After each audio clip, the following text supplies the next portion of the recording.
Isang K-Boys members na iilang sa bagong love team ngayon. At sino naman kaya ito mga kalingap? Yan malalaman na natin yan mamaya.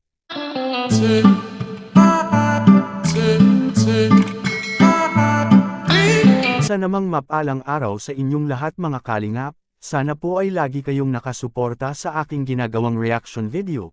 At kung nagustuhan po natin ang ganitong kwento, huwag po nating kalimutang mag-subscribe sa maliit na channel na ito, at paunawa ating tapusin ang kabuohang nilalaman nito. Siyempre huwag din nating kalimutang suportahan ang ama ng kalingap na si Val Santos Matubang at Kalingap Rab. Isang K-Boys members na iilang sa bagong love team ngayon mga kalingap, at bakit naman kaya? Pero bago natin ipagpatuloy, pag-usapan muna natin ngayon mga kalingap ang bagong love team ngayon sa Team Kalingap.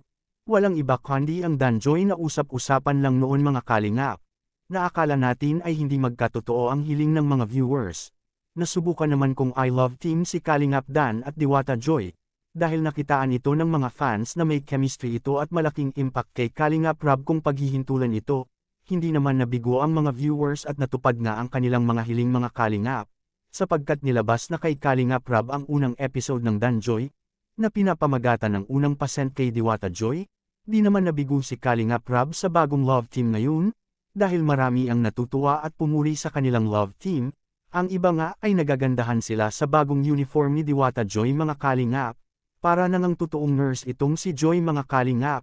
Ang ganda niyang tingnan na kahit si Kalingap Rab ay namamangha na lang sa kanyang nakita kalingap, lalo na rin sa mga viewers ay nagustuhan na rin nila si Diwata Joy kahit may issue man ito, kaya hiling ng mga fans at viewers na sana ay pagbutihin niya at sa kanyang pag-aaral ngayon para makatapos ito sa kanyang kursong kino. Sa kabilang dapo naman sino kaya ang K-Boys members na naiilang sa bagong love team ngayon mga kalingap, na makikita natin na lagi itong kasama-sama kay Kalingap Rab. Pag may gagawin silang serye mga kalingap, na kahit nasan itong si Kalingap Rab ay nakabuntot ito lagi, pero ngayon ay napapansin ko sa bagong labas ng serye ng Danjoy ay hindi natin ito nakita mga kalingap. Bakit naman kaya hindi ito nakasama kay Kalingap Rab? May malaki bang dahilan kaya ito hindi na lang sumama mga kalingap?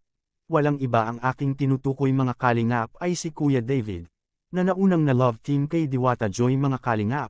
Ngunit hindi nagtagal ang kanilang tambalan sapagkat hindi nag-spark ang kanilang pagsasama, kaya nagdesisyon si Diwata Joy na putulin na lang ang kanilang love team noon, dahil bawal daw ito sa kanilang relihiyon mga kalingap, na mag-love team ito na hindi kasama sa kanilang simbahan, pero ngayon lang ay nagulat na lang tayo kay Diwata Joy na nakig-love team muli na bawal naman daw ito sa kanilang relihiyon mga kalingap, kaya marami talagang mga viewers ang nagtataka mga kalingap na nagulat sa pinakita kay Diwata Joy ngayon na may ka-love team na ito.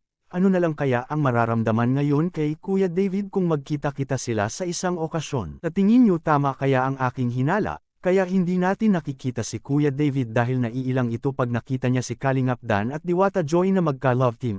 Please comment and God bless us all.